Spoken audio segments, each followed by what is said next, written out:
This is Kevin Harlan with Greg Anthony and Doris Burke, our game analysts. And from the sideline, David Aldridge. We'll see the Houston Rockets facing the Oklahoma City Thunder. We are nearly ready for the tip-off, but first, let's hear from our very own David Aldridge. DA, it's all yours. Well, guys, James Harden is a great offensive player, but there's no mistaking it. He does dominate the ball. Now, that can bother teammates sometimes, but Coach Mike D'Antoni says when they feel that paycheck every 2 weeks, that should make them play hard. You have to be a star in your role. So when James gets the ball to you, shoot it, and then run back and play hard as heck. Kevin? Thanks. He's a great passer, David. There's no doubt he can set the table. And tonight, something we always like to see. Two fierce conference rivals going at it. Doris, what's the difference in emotion in a rivalry game such as this? Well, what you like about something like tonight's game is there's a little bit of distaste, right? When these two teams meet, something important's on the line, and you can feel the intensity.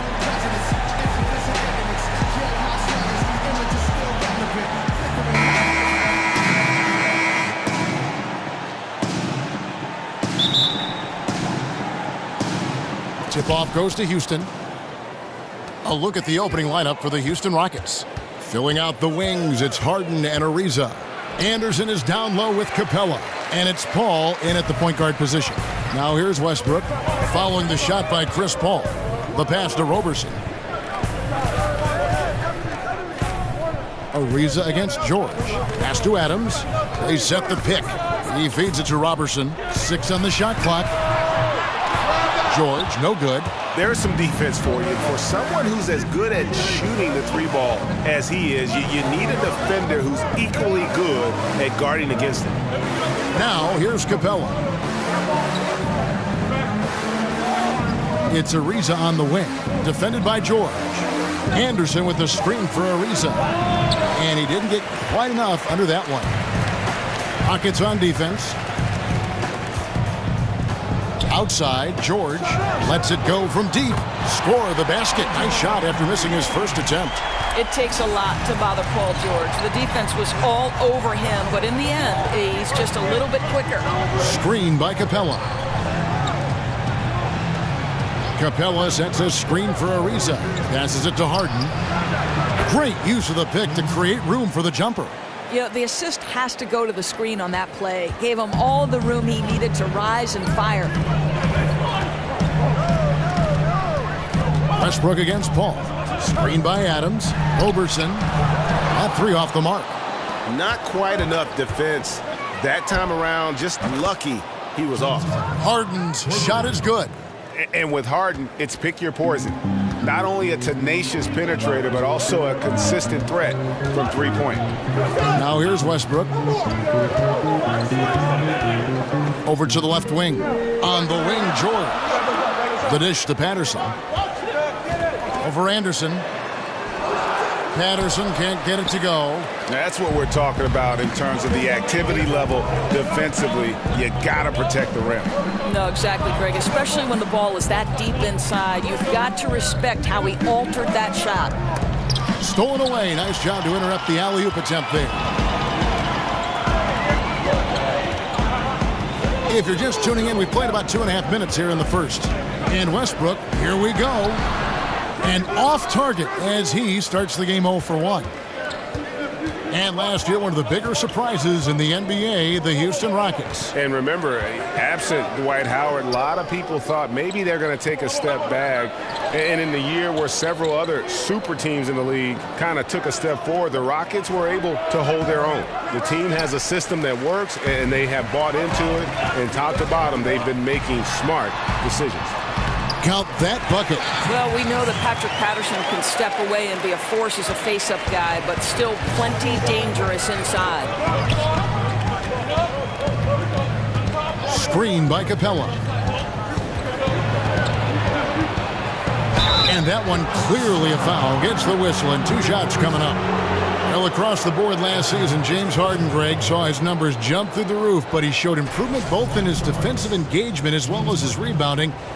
Not something that a lot of us saw coming. Yeah, that's a good point. And with Harden, I think the rebounding is the really surprising number. Went from being an average rebounding guard to a great one the last few seasons. He's been showing more of a dedication to all aspects of the game.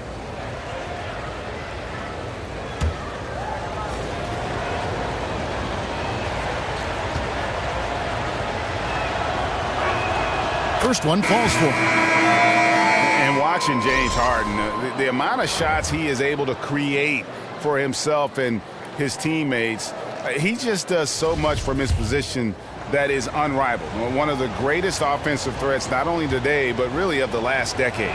Catching up on the changes for Oklahoma City. Enes Kanter's checked in for Patterson. And Alex Abrinas subbed in for Roberson. And that's the norm for him. He's pretty much automatic when he's at the line. And George kicks to Kanter. Rebounded by Capella. Capella's got 3 rebounds now in this one. And for Harden, he's been in the conversation, Greg, for MVP for several years. The way he's able to just carry an offense with his creativity garners attention. And Kevin, I think he might have won it last year if it wasn't for the amazing season put in by Russell Westbrook. Don't count Harden out, though. He's such a unique talent on offense. Maybe this will be his year to bring home that MVP award. Well, when Paul George announced this summer that he intended to leave for the Lakers when the contract ran out, you knew what was coming. Even as a rental possibility, the suitors lined up, and eventually the price was paid, and now George finds himself in a Thunder uniform.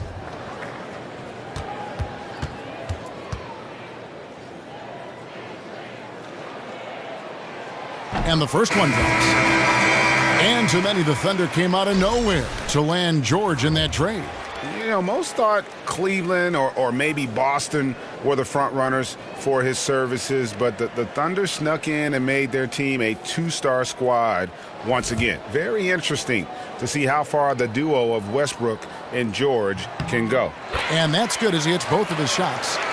Greg, when you think about the franchises in the league that have sustained success, who are always competitive, Oklahoma City should be right there at the top. I mean, just look at the records for the Thunder, and their success really does speak for itself. 8 straight seasons of 500 or better basketball. Only the Spurs and Rockets can also make that claim. And so here is Oklahoma City after Eric Gordon hit the 3.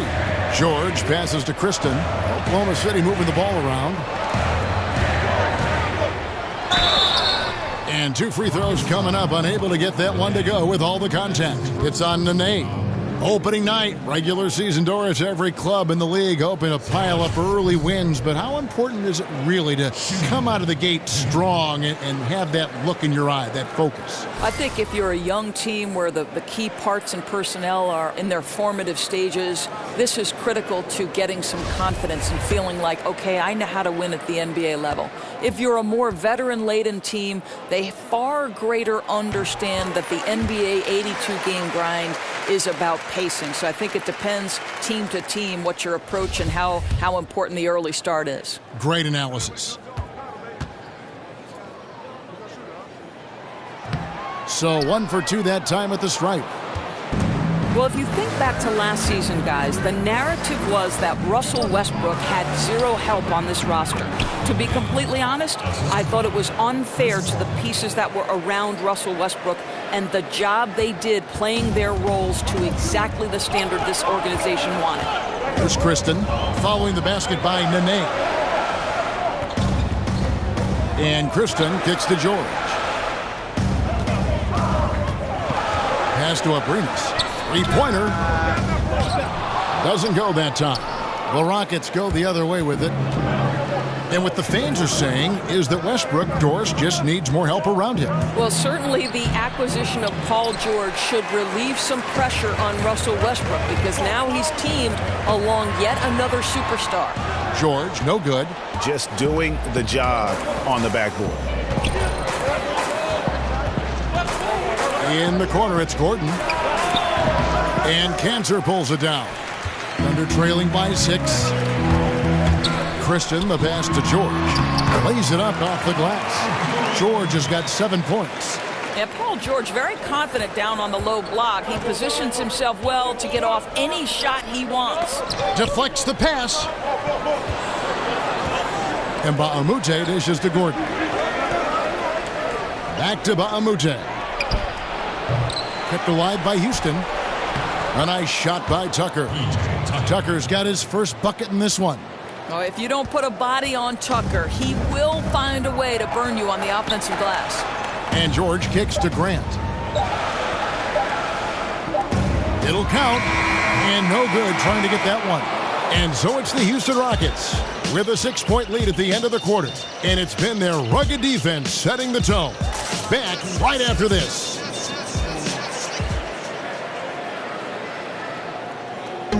You talk to Chris Paul, and it's clear he was born to play the point guard position.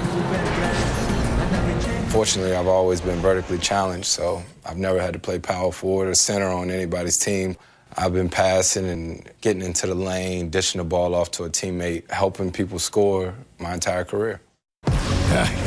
Vertically challenged, that's classic coming from Chris Paul. But, you know, seriously, Greg, he's taken that challenge and made the most of what he's got. A terrific play. Really, and you know what? He's actually turned that challenge on his head when he goes right at much bigger players and uses their size against them. All right, the second quarter beginning in just a moment. And looking at what we've seen from Houston, what do you guys think? Tough defense throughout that first period, and it's really paying dividends. Well, I think there's a level of physicality with them right now and not allowing the opponent to feel comfortable getting into their heads just a bit. This is how the floor looks for the Rockets starting the second. Chris Paul and Gordon are the backcourt pair. Nene is out there with Luke and Ba'amute. And it's Tucker in at the 3 slot. On the sideline, let's catch up with Hall of Famer David Aldridge. Well, guys, the Houston Rockets, one of the most explosive scoring teams in the league. Defense has been a shortcoming in the past. Coach Mike D'Antoni said, we have some good individual defenders. If the rest of them just try, well, that's the plan. Kevin? Offense is what the Rockets are all about, D.A. You know that. Coach D'Antoni definitely focuses on this part of the game more than defense. Well, that's just great work from Paul George to spot the open man. And at his size, he can see right over the defense. We're about a minute and a half into the second quarter now. And Cantor over to help. Out to the right wing. All alone. It's rebounded by Oklahoma City. Well, Kev, you have to love how Enes Kanter plays with his back to the basket. This guy is so efficient. He is one of the most productive big men off the bench, the kind of player every coach would love to have to get a little juice in your second unit. Yeah, the D was on him there, but he still managed to knock it down. Nice to be able to make a contested jumper. And now the first timeout called here for the Rockets. You know, it'll be interesting to see what coach draws up here. Well, they need to stop this run, and a great timeout that hopefully gives his team some energy. Something everyone seems to be doing these days, Doris, polishing their jumper, making sure that it becomes, you know, the first thought perhaps as they work on things in the offseason. In your opinion, who in the NBA has the smoothest shooting stroke, the best style? Well, given that Ray Allen is retired in the last couple of years, he would have been the first guy to come to mind. My present best shooter and the guy who gets it off the fastest and is the most likely to incinerate a defense in a short period of time. That would be one Mr. Klay Thompson, arguably one of the best two-way players in today's NBA. Great word, incinerate, because he can be so hot and so dangerous. Screen by Adams. Abrinas the pass to Westbrook. Over Ariza. The Rockets pull it in. Capella's got his 4th rebound with that last one here tonight. Harden kicks to Ariza. It's good. The assist that time from Harden. And now a 4-point Houston lead. For Oklahoma City, they've gone 3 of 4 from the floor here in the second quarter. Outside Westbrook. The feed now to Adams. Over Anderson. Almost, but it rolls out.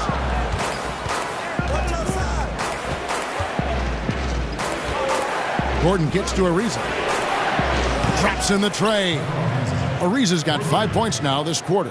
Guys, listen, the defense was totally invisible on that three-point attempt. Nobody even in his zip code. Here's Westbrook. And it's Westbrook again missing. Gordon goes in, and so he earns a trip to the line. Officials saw the contact, and he'll shoot two. And Eric Gordon has long been noted as a terrific shooter, but I felt like he was able to display just how great he can be last season. Had that green light whenever he was on the floor, and really near the top of the league in terms of threes attempted and made.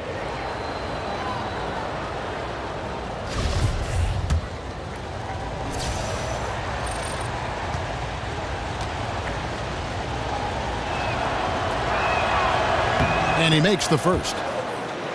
And for Gordon, he's been a great catch-and-shoot player in the past, Greg. The difference last season was the improvement in his pull-up threes. And there is a world of difference between shooting a three off the pass as opposed to off the dribble. The pull-up threes are what make players like Steph Curry so hard to guard. And when Gordon added that to his game, I think it helped his overall ability to score the basketball. And again, Oklahoma City, no good.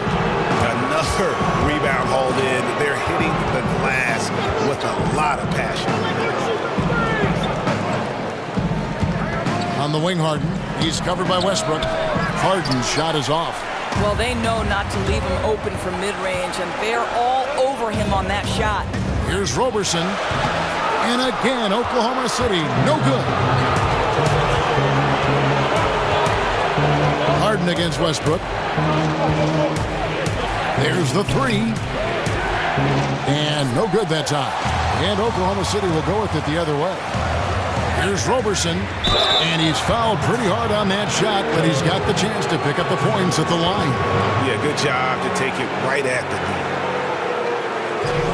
Well, you talk about the very definition of what a defensive specialist is, Doris, and that is Andre Roberson. Right. What you love about Roberson is he can match up with multiple positions on the defensive end. One thing you worry about, obviously, is teams when he is on the offensive end, they're going to give him a lot of shots because he's yet to prove he can consistently knock those down.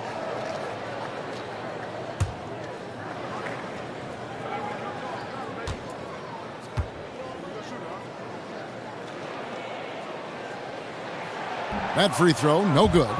So there's a new procedure for choosing starters in the All-Star game, Doris. Fans account for 50% of the vote, as you know. Players, 25%. Media, 25%. What do you think of that? I love that the fans have a vote.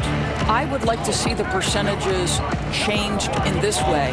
I would like players, the peers, to have 50% weight. Give the media and fans 25% each. So just swap it so that the peers are dictating the outcome of the All-Star. Or even if you just had maybe two players from each team, guys with some respect and some nice perspective to fill that role you're talking about. That's a great point. You pick your leaders from your group, and they cast the vote. Perfect. Listen, Kev, this guy, one of the more reliable scorers in the league, night in and night out. Gordon with it. Westbrook picks him up. Gordon goes in. Capella dishes to Gordon. Again, the miss by Gordon. Well, I'll tell you, it hasn't been his best quarter, but we know he won't get discouraged. This guy will keep grinding. Here's Patterson. Lands soft on the front of the rim and drops. And now just a 4-point Rocket lead. Well, the classic stretch four, right? Patrick Patterson creates so much space when he hits these mid-range jumpers. Nice. 35 seconds left in the first half. Anderson the screen. 5 on the clock. Harden. It's hauled in by Adams. The defense there got away with a major lapse. Kicks to Roberson. For 3, Westbrook. Tips it, but no good. And here comes Harden, leading the fast break. Another miss by Houston. Right side, Westbrook. And he could not get that one to go. A lot of contact, and he'll go to the line for 2. That's on Clint Capella. Hasn't Russell Westbrook matured into a spectacular leader? This is a guy his teammates look up to, and what a fearless competitor, guys.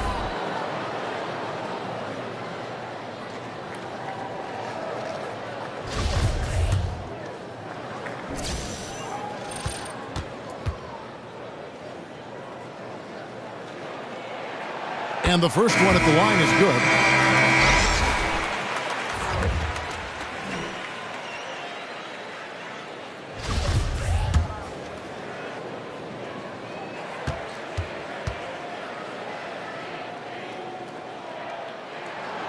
and Russell Westbrook drops them both. Just 4 seconds left in the first half of basketball. He got it up in time, but it wouldn't fall for him. Boy, the ground Russell Westbrook can cover. It's incredible. The speed, the wingspan, breathtaking. And the first half comes to a close. We've got a close game going on here. Rockets lead by 2. And a chance now to send it over to David Aldridge, standing by courtside. David. Thanks, Kevin. Chris, you guys shot a great percentage in the first half, but still a tight game. What do you think's causing that? I think right now we're playing at that tempo. You know, we need to pick up the pace. Defend, rebound, run, and pick up the pace a little bit. And defense starts that pace. Thanks, Chris. Back to you, Kevin. Thank you, David, for that interview. And we'll see you back here after the break for third quarter basketball. It's the 2K Sports Halftime Show. And welcome to halftime. Hey, what a fantastic time of the year. NBA season getting underway. I'm excited. I am really excited. I am really, really excited. Houston holding the upper hand after the first 2 quarters.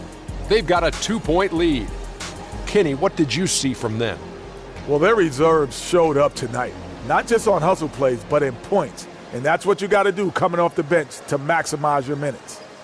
And big fella, let's get your thoughts on the Thunder. You know, they haven't shot the ball very well. Not nearly enough quality looks. Right now, this game can easily come down to shot selection and how they run their offense. They need to keep the ball moving and generate better looks.